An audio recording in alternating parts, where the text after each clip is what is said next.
दक्ष अपनी आध्यात्मिक शक्तियों को छिपाकर गुफा में प्रवेश करने में सफल रहा। गुफा के केंद्र में महामहिम रामजीवन अपने दोनों पैरों को मोड़कर बैठे हुए थे। उनकी गर्दन, हाथ, पैर और कमर इस समय जंजीर से बंधी हुई थी। कोई और योद्धा तो हिल भी नहीं सकता था, लेकिन महामहिम रामजीवन एक शक्तिशाली योद्धा थे, इसीलिए वो कुछ कदम चलने में सक्षम थे।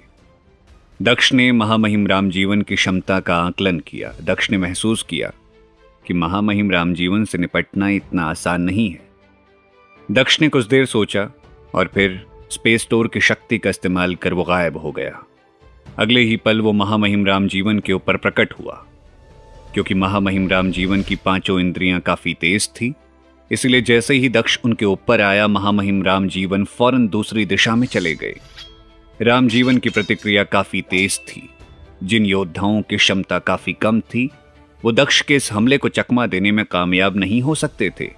दक्ष ने फौरन दूसरा हमला किया। इस बार दक्ष की तलवार सीधे रामजीवन की बांह से जा लगी। महामहिम रामजीवन भले ही जख्मी हो गए हों, लेकिन अब भी वो दक्ष को आसानी से खत्म कर सकते थे। दक्ष को मारने के लिए उन्हें केवल अपने एक हाथ के इस्तेमाल की आवश्यकता थी। गुफा में आने से पहले ही दक्ष ने पूरी तैयारी कर ली थी।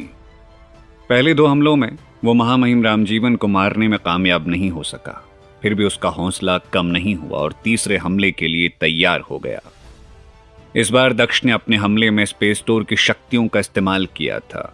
महामहिम रामजीवन इस हमले को चकमा नहीं दे सके और एक बार तलवार उनके कमर पर जा लगी। कमर से खून निकल रहा था। क्योंकि महामहिम रामजीवन इस समय जंजीर से बंधे हुए थे, इसीलिए वो भागने में भी सक्षम नहीं हो पा रहे थे। दक्ष को इसका लाभ मिल रहा था। दक्ष ने लगातार 1 दर्जन से अधिक बार उन पर हमला किया। महामहिम अब तक बुरी तरह से जख्मी हो चुके थे। उनके जख्मों से इतना खून निकल रहा था कि आसपास की जमीन खून से लाल हो गई। कोई सोच भी नहीं सकता था कि युवा प्रतिनिधि अरुण भगत महामहिम रामजीवन को गंभीर रूप से घायल कर देगा। दक्ष ने देखा कि इतनी कोशिशों के बाद भी वो महामहिम रामजीवन की हत्या करने में सफल नहीं हो सका है, तो उसने एक बार फिर हमला करने के लिए अपनी तलवार को हवा में लहराया। महामहिम रामजीवन ने मुस्कुराते हुए कहा, बालक, क्या तुम अपनी मौत की तलाश कर रहे हो? महामहिम रामजीवन ने अपना एक पैर जमीन पर पटका। रामजीवन की क्षमता का अनुमान इसी बात से लगाया जा सकता है कि पैर पटकने से समूची गुफा हिलने लगी। ऐसा लगा जैसे भूकंप आ गया हो। दक्ष ने जैसे ही हमला करना चाहा, तभी उसके सीने को निशाना बनाते हुए रामजीवन ने हमला कर दिया। दक्ष के मुंह से खून निकलने लगा। वो बुरी तरह से घायल हो गया। अगर उसकी क्षमता निम्न स्तर के ब्रह्मांड मंडल के योद्धाओं के बराबर होती तो निश्चित रूप से उसकी मौत हो जाती। जंजीर से बंधे होने की वजह से महामहिम रामजीवन दक्ष तक नहीं पहुंच सकते थे, इसलिए उन्होंने अपनी जादुई शक्तियों का उपयोग किया। अगले ही पल महामहिम रामजीवन की 12 आध्यात्मिक छाया प्रकट हुई और उन्होंने दक्ष को चारों तरफ से घेर लिया। इस समय दक्ष बुरी तरह से घिर चुका था। बचने का उसे कोई उपाय नहीं सूझ रहा था। अंततः उसने पेंटिंग के द्वार को खोल दिया। महिला दुष्ट आत्मा पेंटिंग से बाहर निकली और उन सभी 12 आध्यात्मिक छाया से मुकाबला करने लगी। कुछ ही देर में उसने सभी 12 आध्यात्मिक आभाओं को नष्ट कर दिया। गुफा में कुछ और भी योद्धा थे। दक्ष ने उन सभी को एक झटके में मार दिया और इसके बाद वो महामहिम रामजीवन की ओर बढ़ने लगे। बिना संकोच किए उसने रामजीवन पर भी हमला कर दिया। गुफा के अंदर भयानक युद्ध छिड़ा हुआ था। महामहिम रामजीवन और महामहिम धनंजय की क्षमता लगभग बराबर ही थी, लेकिन दक्ष बेहिचक इतने शक्तिशाली योद्धा से मुकाबला कर रहा था। दक्ष ने सोचा कि महिला दुष्ट आत्मा महामहिम रामजीवन से मुकाबला करने में सक्षम नहीं हो सकती है, इसीलिए वो उसका इस्तेमाल नहीं करेगा। लेकिन परिस्थितियां ऐसी बनी कि उसे पेंटिंग और महिला दुष्ट आत्मा दोनों को महामहिम रामजीवन के सामने प्रकट करना पड़ा। हालांकि दक्ष इस समय इस बात को अच्छी तरह से महसूस कर रहा था कि वो एक भाग्यशाली योद्धा है, क्योंकि जब भी विपरीत परिस्थितियां उसके सामने आती थी, तब कोई ना कोई उसकी मदद के लिए तैयार रहता था। साधिका, जो कि सामान्य से दासी थी और गुलजीत की सुरक्षा और सेवा के लिए जिम्मेदार थी, वो इस समय दक्ष के लक्ष्य को पूरा करने में सहायक बन रही थी। वो काली पोशाक वाले उस योद्धा को गुफा से दूर ले जाने में सफल रही थी, जिसकी वजह से दक्ष ने महामहिम रामजीवन पर सफलतापूर्वक हमला किया था। अचानक दक्ष ने महसूस किया कि गुफा का अंधेरा बढ़ रहा है। दक्ष गंभीर हो गया। उसने चारों तरफ देखा, तभी गुफा के ऊपरी हिस्से में एक प्रकाश बिंब दिखाई दिया। ऐसा लग रहा था जैसे वो सूर्य से निकलने वाली तीव्र प्रकाश की कोई बिंब हो। दक्ष चौकन्ना हो गया। वो सोचने लगा, क्या वो दूसरा योद्धा दासी साधिका को हराकर गुफा में आ गया है? दक्ष के चेहरे पर चिंता की लकीरें साफ तौर पर देखी जा सकती थी। कुछ देर के बाद दक्ष ने देखा कि महिला दुष्ट आत्मा उस प्रकाश बिंब की ओर बढ़ रही है। कुछ ही देर में स्पष्ट हो गया कि वो बिंब कुछ और नहीं बल्कि महामहिम रामजीवन का आधा शरीर था।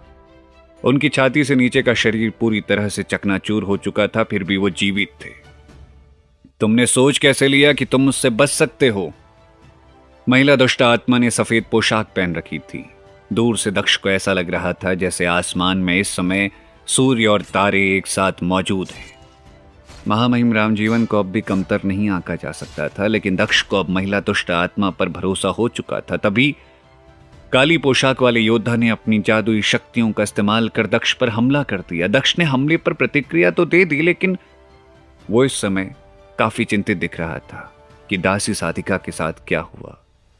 एक बार फिर काली पोशाक वाले योद्धा ने दक्ष पर हमला किया। दक्ष ने अपना पूरा ध्यान काली पोशाक वाले योद्धा पर केंद्रित किया और उसके दूसरे हमले को भी चकमा देने में कामयाब रहा।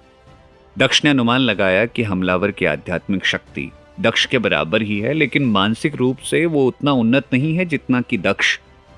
दक्ष ने अपनी चंद्रहास तलवार को हाथ में लिया और आगे बढ़ने लगा। काली पोशाक वाले योद्धा ने पहले ही दक्ष को पेंटिंग का उपयोग करते हुए देख लिया था, इसलिए दक्ष की वास्तविक पहचान उजागर हो चुकी थी।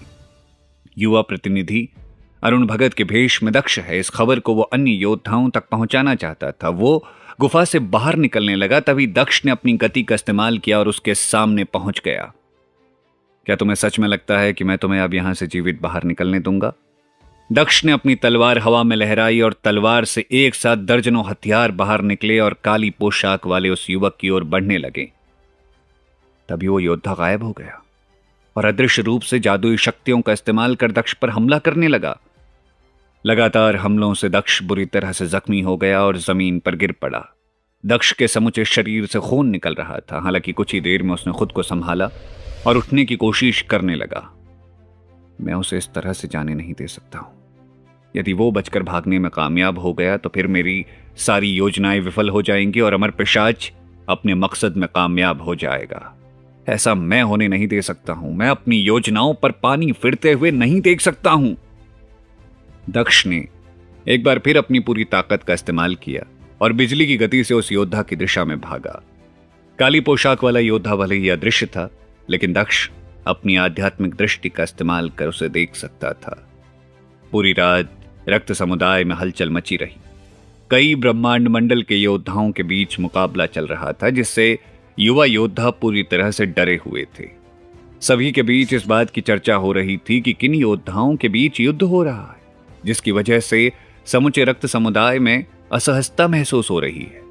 एक युवा योद्धा ने कहा, ऐसा लगता है जैसे समुदाय किसी बड़ी आपदा का सामना करने वाला है। दूसरे ने कहा, रक्त समुदाय में पिछले कुछ दिनों से अराजकता की स्थिति बनी हुई है। हर रोज बड़ी संख्या में योद्धा मारे जा रहे हैं। समझ नहीं आ रहा है कि अचानक ऐसा क्या हो गया है। कौन सी उठापटक चल रही है? महिला दुष्ट आत्मा और महामहिम रामजीवन भी अब तक गुफा से बाहर आ चुके थे। उन दोनों के बीच भीषण युद्ध चल रहा था। दूसरी दिशा में दक्ष और काली पोशाक वाले योद्धा के बीच मुकाबला जारी था। दक्ष की आध्यात्मिक शक्ति 50वें स्तर के ऊपर पहुंच चुकी थी, इसलिए उसे हराना अधिक कठिन नहीं था। लेकिन रामजीवन के साथ मुकाबले में वो बुरी तरह से घायल हो चुका था, इसीलिए उसे थोड़ी दिक्कतें आ रही थी। इस युद्ध की जानकारी अब तक निकटवर्ती योद्धा समूहों को भी प्राप्त हो चुकी थी और उनमें सभी अर्ध ब्रह्मांड मंडल के योद्धा थे। उन सभी ने एहतियातन अपने घरों के दरवाजे बंद कर लिए ताकि ब्रह्मांड मंडल के योद्धाओं के बीच होने वाले युद्ध से वो प्रभावित ना हो। दक्ष ने अब तक काली पोशाक वाले योद्धा को पकड़ लिया था। हालांकि काली पोशाक वाला योद्धा युद्ध करने का इच्छुक नहीं दिख रहा था। वो बार बार भागने की कोशिश कर रहा था। दक्ष ने अपनी पूरी ताकत का इस्तेमाल कर उस पर हमला किया, लेकिन एक बार फिर वो बचने में कामयाब रहा और वो लगभग 100 किलोमीटर दूर भाग गया। दक्ष की गिरफ्त से दूर निकलने के बाद उसने मुस्कुराते हुए कहा, तो स्पेस टूर की शक्तियों से संपन्न यही योद्धा है, लेकिन मुझे नहीं लगता कि स्पेस टूर की शक्तियों के साथ न्याय कर पा रहा है। ऐसा लगता है कि पूरी दुनिया में इसे बढ़ा चढ़ाकर पेश किया गया। एक पल की चुप्पी के बाद उसने कहा, जब मेरी क्षमता 51वें स्तर पर पहुंच जाएगी तब मैं वापस लौटूंगा और तुम्हारी हत्या करूंगा। काली पोशाक वाले योद्धा ने सोचा था कि 100 किलोमीटर दूर होने की वजह से वो सुरक्षित है और दक्ष उसका कुछ नहीं बिगाड़ सकता है। हालांकि उससे पहले ही उसने सेनापति अनिल को भी एक संदेश भेज दिया था। यदि दक्ष उस तक पहुंचने में देरी करता तो निश्चित रूप से सेनापति अनिल वहां पहुंच जाता और फिर दक्ष का जीवित बचना लगभग असंभव था। काली पोशाक वाले योद्धा ने दक्ष पर तंज कसते हुए कहा, स्पेस स्टोर की शक्ति का हवा तुमने बनाया। तुम्हारे साथियों ने लोगों के बीच अफवाह फैलाई कि तुम 9 वारिसों से भी अधिक शक्तिशाली हो। तुम